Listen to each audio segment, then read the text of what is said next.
Hello friends, welcome to Varuthapadatha Trader Sangam. So 145 ஸ்ட்ராட்டஜியோடைய result பார்த்தீங்கன்னா நான் உங்கள் கண்ணு முன்னாடி இங்கே வச்சுருக்கேன் எக்ஸல் ஷீட்டில். ஸோ இதுதான் பார்த்தீங்கன்னா எக்ஸாக்டாக 145 ஸ்ட்ராட்டஜியில் நடந்திருக்கு. ஸோ 145 ஸ்ட்ராட்டஜியோடைய செட்டப் பற்றி, பிளான் பற்றி, ப்ரொசீஜர் பற்றிலாம் பார்த்தீங்கன்னா உங்களுக்கு ஹிந்தியில் தேடினாலும் வீடியோஸ் இருக்குது, இங்கிலீஷில் தேடினாலும் வீடியோஸ் இருக்குது, தமிழில் தேடினாலும் வீடியோஸ் இருக்குது. ஸோ நிறைய பேர் போட்டிருக்காங்க. ஸோ நான் அதனால் அந்த செட்டப் பிளான் ப்ரொசீஜருக்கு நான் வரல. ஸோ அந்த செட்டப் பிளான் ப்ரொசீஜர் படி பார்த்தீங்கன்னா 190 ஹோல்டு பண்ணிங்கன்னா என்ட்ரி எடுக்கணும். 220 வந்தால் டார்கெட்டு, 160 வந்தால் ஸ்டாப் லாஸ். இதுதான். இந்த விஷயத்தை எக்ஸாக்டாக ஃபாலோ பண்ணியிருந்தா என்ன நடந்திருக்கும்னு பார்த்தீங்கன்னா இதுதான் நடந்திருக்கும். இதில் இந்த 2ஆம் தேதி மட்டும்தான் பார்த்தீங்கன்னா 219 வரைக்கும் போச்சு. அதனால் டெய்லி 219 டார்கெட் வைக்கணுமான்னு கேட்டிங்கன்னா அவசியம் இல்லை.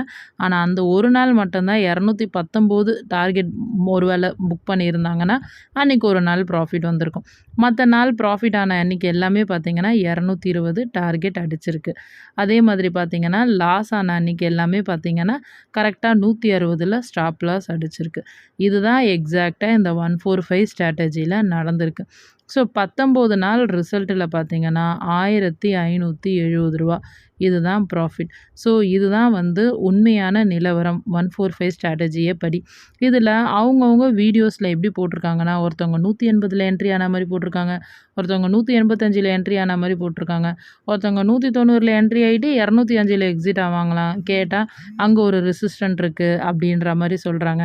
ஆக்சுவலி 145 ஸ்ட்ராட்டஜி என்ன, சார்ட்டு பார்க்கக்கூடாது, எதையுமே பார்க்கக்கூடாது, வெறும் இந்த ரூல்ஸு, இந்த ப்ரீமியம், இந்த ஸ்ட்ரைக் ப்ரைஸ் இதை மட்டும்தான் பேஸ் பண்ணி என்ட்ரின்னு சொல்கிறாங்க. அப்போ அதை பேஸ் பண்ணி மட்டும் என்ட்ரி எடுத்தால் ப்ராஃபிட் வந்துருச்சா? ஸோ எப்படி இருக்குதுன்றதை நீங்கள் பார்த்துக்கோங்க. இப்போ இதுக்கப்புறமா இந்த 145 ஸ்ட்ராட்டஜியை நீங்கள் ஃபாலோ பண்ணணுமா வேணாமா அப்படின்றத முடிவு பண்ணிக்கோங்க.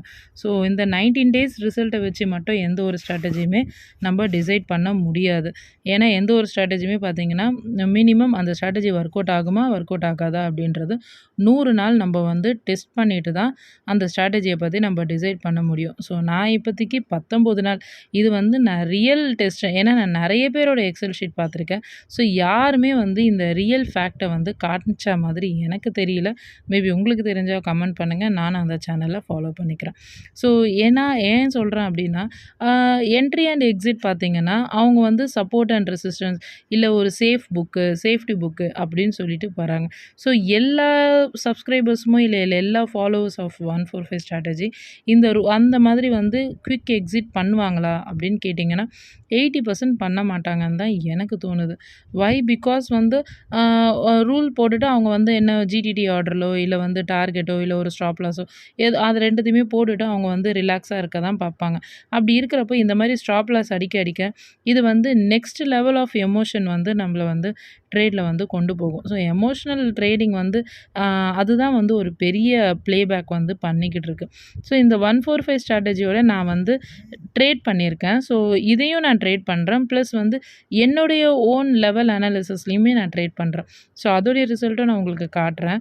இப்போது இந்த 145 ஸ்ட்ராட்டஜியோடைய ரிசல்ட் என்னுடைய ஓன் அனாலிசிஸை இம்பேக்ட் பண்ணுதான்னு கேட்டிங்கன்னா ஒரு சில நாள் இம்பேக்ட் பண்ணியிருக்கு. ஸோ நான் அதை பற்றி இப்போ சொல்கிறேன். அண்ட் தென் பார்த்தீங்கன்னா இந்த 145 ஸ்ட்ராட்டஜி ஆகட்டும், எந்த ஸ்ட்ராட்டஜி ஆகட்டும், நீங்கள் எந்த ஸ்ட்ராட்டஜினாலும் ஃபாலோ பண்ணலாம். பட் கண்டிப்பாக டார்கெட்டு, ஸ்டாப் லாஸ் இது ரெண்டுத்தையும் மெயின்டைன் பண்ணுங்கள். இது ரெண்டுத்தையும் மெயின்டைன் பண்ணிங்க அப்படின்னா உங்களுக்கு எந்த பிரச்சனையுமே கிடையாது. மெயின்டைன் பண்ணலை அப்படின்னா ரொம்ப கஷ்டம். நீங்கள் ஆப்ஷனில் புதுசாக ட்ரேட் பண்ண ஆரம்பிச்சிருக்கீங்க, புதுசாக வரீங்கன்னா இந்த ஸ்ட்ராட்டஜி இப்போ பார்க்குறீங்க அப்படின்னா கண்டிப்பாக இந்த ஸ்ட்ராட்டஜியை உடனே ட்ரை பண்ணாதீங்க. ஒரு 3 மாதமாவது இந்த ரிசல்ட்டுக்கு வெயிட் பண்ணுங்கள். 3 மாதம் ரிசல்ட்டை பாருங்கள், அதுக்கப்புறமா பண்ணுங்கள். ஏன்னா இந்த ஸ்ட்ராட்டஜி எந்த அளவுக்கு ஒர்க் அவுட் ஆகுது அப்படின்றதுல எனக்கு சுத்தமாக நம்பிக்கை கிடையாது. மேபி இது நல்லபடியாக ஒர்க் அவுட் ஆனால் கண்டிப்பாக நானும் இந்த ஸ்ட்ராட்டஜியை ஃபாலோ பண்ணுவேன். ஸோ அதுலேயும் எந்த விதமான மாற்றமும் கிடையாது. அண்ட் தென் ஃப்ரெண்ட்ஸ் பார்த்தீங்கன்னா நான் என்னுடைய ஓன் அனாலிசிஸில் ட்ரேட் பண்ண சொல்ல என்ன நடந்திருக்குன்னு பார்த்தீங்கன்னா 145 ஸ்ட்ராட்டஜியில் லாஸை விட அதுலேயாவது ஏதோ ஒரு 1000 ப்ராஃபிட் இருந்துச்சு. ஸோ என்னுடைய ஓனில் பார்த்தீங்கன்னா 5000 மைனஸ். ஸோ இது எல்லாமே பார்த்தீங்கன்னா நான் லைவில் வச்சுருக்கேன். ஸோ நான் லைவில் தான் நான் ட்ரேட் பண்ணுறேன். யூடியூப் லைவ்ல தான் பார்த்தீங்கன்னா, காலையில் 9:15க்கு லைவ் ஆன் பண்ணேன்னா 3:30 மணி வரைக்கும் என்னோடய எம்டிஎம் பொசிஷன் பேஜை நான் காமிச்சிட்டு தான் நான் க்ளோஸ் பண்ணுவேன்.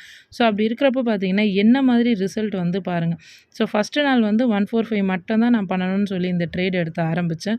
வேறு எதுவுமே லைவ்ல பண்ணக்கூடாதுன்னு நினச்சேன். ஸோ ஃபஸ்ட்டு நாள் 145 மட்டும் பண்ணிட்டேன், க்ளோஸ் பண்ணிட்டேன். 2வது நாள் என்ன ஆச்சுன்னா 145 ஸ்ட்ராட்டஜி படி எனக்கு ஒரு பாயிண்டில் வந்து எனக்கு டார்கெட் மிஸ் ஆகிடுச்சு. ஆனால் நான் எந்த 2-3 யூடியூப் சேனல் பார்த்து இந்த ஸ்ட்ராட்டஜியை ஸ்டார்ட் பண்ணணும், அவங்க எல்லாரும் டார்கெட் புக் பண்ணியிருக்கேன் அப்படின்னு போட்டாங்க.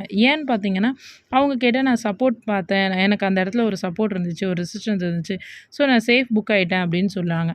அவங்க சொன்ன உடனே என்னுடைய மைண்ட் வந்து லாஸ்ட் ஆகிடுச்சு. ஸோ அதுக்கப்புறமா நான் அன்றைக்கி வந்து அந்த லாஸை ரெக்கவர் பண்ணுறேன்ற பேரில் நம்ம எமோஷ்னல் ஃபெயிலியர் ஆகிட்டு நான் ஓவர் ட்ரேட் பண்ண ஆரம்பிச்சிட்டேன். ஓவர் ட்ரேட் பண்ண ஆரம்பித்து எனக்கு வந்து அன்றைக்கி வந்து இந்த 145 ஸ்ட்ராட்டஜியை நான் உருப்படியாக லாஸ் மட்டும் புக் பண்ணிவிட்டு நான் வெளியே வந்திருந்தேன்னா இந்த பிரச்சனை கிடையாது.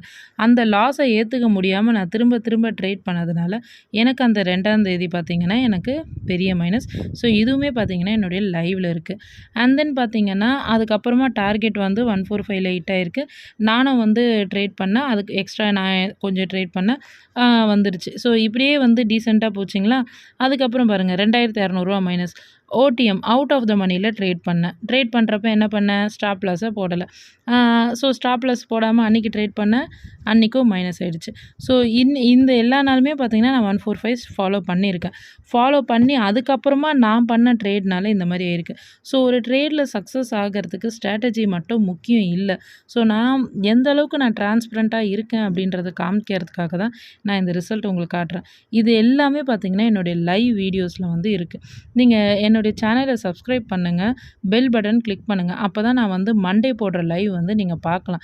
நான் லைவ் போடுறேன், அந்த லைவில் உடைய ரிசல்ட் என்னன்றது லைவ்லேயே தான் நான் எதை பேஸ் பண்ணி ட்ரேட் பண்ணுறேன், நான் எந்த லைனை பேஸ் பண்ணி ட்ரேட் பண்ணுறேன், சப்போர்ட்டை பேஸ் பண்ணி ட்ரேட் பண்ணுறேன், ட்ரெண்ட் லைனை பேஸ் பண்ணி ட்ரேட் பண்ணுறேன், 145 பேஸ் பண்ணி ட்ரேட் பண்ணுறேன்.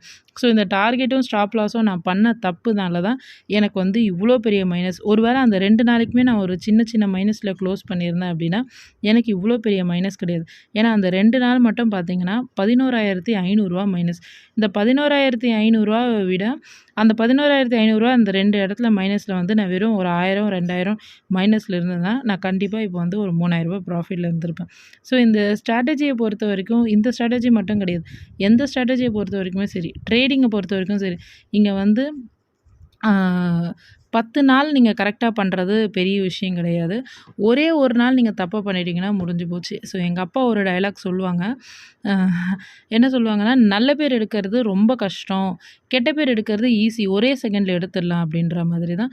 ஸோ அதே மாதிரி தான் நீங்கள் இங்கே வந்து ப்ராஃபிட் எடுக்கிறது பார்த்தீங்கன்னா ரொம்ப ஈஸி. நீங்கள் டெய்லியுமே வந்து ஒரு 500 ப்ராஃபிட் புக் பண்ணலாமான்னு பார்த்தோன்னா கண்டிப்பாக புக் பண்ணிடலாம். அதுதான் வந்து இதில் வந்து எல்லாருமே ஈர்க்கிற ஒரு விஷயமே. ப்ராஃபிட் வந்து ஈஸியாக புக் பண்ணலாம். ஆனால் ஒரே ஒரு நாள் ஒரே ஒரு சின்ன தப்பு பண்ணிட்டா கூட இவ்வளோ பெரிய லாஸில் கொண்டு வந்து விட்டுரும்.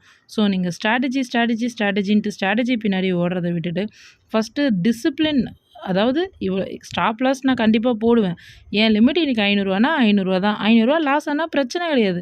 ஆனால் அந்த 500 லாஸ் ஆனதுக்கப்புறமா திரும்ப வந்து அதை ரெக்கவர் பண்ணுறன்ற ஒரு ரெக்கவர் பண்ணுற ட்ரேடில் ஸ்டாப் லாஸ் போட்டால் பிரச்சனை கிடையாது. அந்த இடத்துல திரும்ப மைண்ட் அவுட் ஆகிறது, அவுட் ஆஃப் கண்ட்ரோலில் ட்ரேட் பண்ணுறது, ஓவர் ட்ரேட் பண்ணுறது, ஸ்டாப் லாஸ் போடாமையே ட்ரேட் பண்ணுறது, இந்த மாதிரியான விஷயங்களால தான் லாஸ் வந்து இன்க்ரீஸ் ஆகுது. ஸோ இதெல்லாம் கண்ட்ரோல் பண்ணி அவாய்ட் பண்ணி ட்ரேட் பண்ணுறது ரொம்ப கஷ்டங்க. ஸோ எல்லாருமே வந்து யூடியூப்பில் வந்து அவங்களுக்கு நிறைய சப்ஸ்கிரைபர்ஸ் வரணும், நிறைய லைக்ஸ் வரணும், நிறைய ஃபாலோவர்ஸ் வரணும்னு சொல்லிட்டு வெறும் ப்ராஃபிட்டை மட்டும் காட்டலாம். பெரிய டிஜிட் ப்ராஃபிட்டும் காட்டலாம், சின்ன டிஜிட் ப்ராஃபிட்டும் காட்டலாம். பட் அதை மட்டும் காட்டலாம். பட் ஆனால் உண்மையாலுமே இப்படியான விஷயங்களெல்லாம் வந்து கண்ட்ரோல் பண்ணி ஒருத்தவங்க வந்து ஃபுல் டைமில் வந்து அவங்க வந்து மந்தில் ப்ராஃபிட் எடுக்கிறாங்க அப்படின்னா அது ரொம்ப கஷ்டமான ஒரு விஷயம். கண்டிப்பாக அது ரொம்ப ரேர் பீப்புளால் தான் பண்ண முடியும். ஸோ எனக்கு தெரிஞ்ச அப்படி ஒரு ரேர் பீப்புள் நான் இது வரைக்கும் நான் பார்க்கல. ஸோ நீங்கள் யாருன்னா அந்த மாதிரி பார்த்துருந்தீங்கன்னா கண்டிப்பாக எனக்கு சொல்லுங்கள். நான் கண்டிப்பாக அவங்கள ஃபாலோ பண்ணுறேன். ஏன்னா நானும் அப்படி ஒரு ஆளை ஃபாலோ பண்ணணுன்னு தான் நானும் நினச்சிட்ருக்கேன். எனக்கு இதுவரைக்கும் அந்த மாரி ஒரு ஆள் கிடைக்கல. ஸோ உங்களுக்கு தெரிஞ்சா நீங்க சொல்லுங்க. ஸோ இன்னும் இந்த மந்த் எண்டு 10 நாள் ஸோ என்னுடைய கேபிட்டல் பார்த்தீங்கன்னா, நான் இந்த இதில ஸ்டார்ட் பண்ணுறப்போ 20,000ல ஸ்டார்ட் பண்ணேன். ஸோ 20,000ல பார்த்தீங்கன்னா, இப்போ வரைக்கும் ரூ. 5,000 போயிடுச்சு. ஸோ பேலன்ஸ் இருக்கிறது ரூ. 15,000. ஸோ இந்த பேலன்ஸ் இருக்கிற 5 நாள்ல பேலன்ஸ் இருக்கிற 10 நாள்ல இந்த ரூ. 5,000வ நான் ரெக்கவர் பண்ணுவேனா, இல்ல இன்னொரு ரூ. 5,000 நான் லாஸ் பண்ணுவேனான்னு தெரியல. ஸோ என்ன நடக்குதுன்றத நம்ம வெயிட் பண்ணி பார்க்கலாம். ஓகே ஃப்ரெண்ட்ஸ், நீங்க கடைசி வரைக்கும் இந்த வீடியோவ பார்த்துருந்தீங்க அப்படின்னா, ரொம்ப தேங்க்ஸ் ஃபார் வாட்சிங். ஸோ மறக்காம நம்ம சேனல சப்ஸ்கிரைப் பண்ணுங்க, லைக் பண்ணுங்க. Thank you friends. Thank you for வாட்சிங்.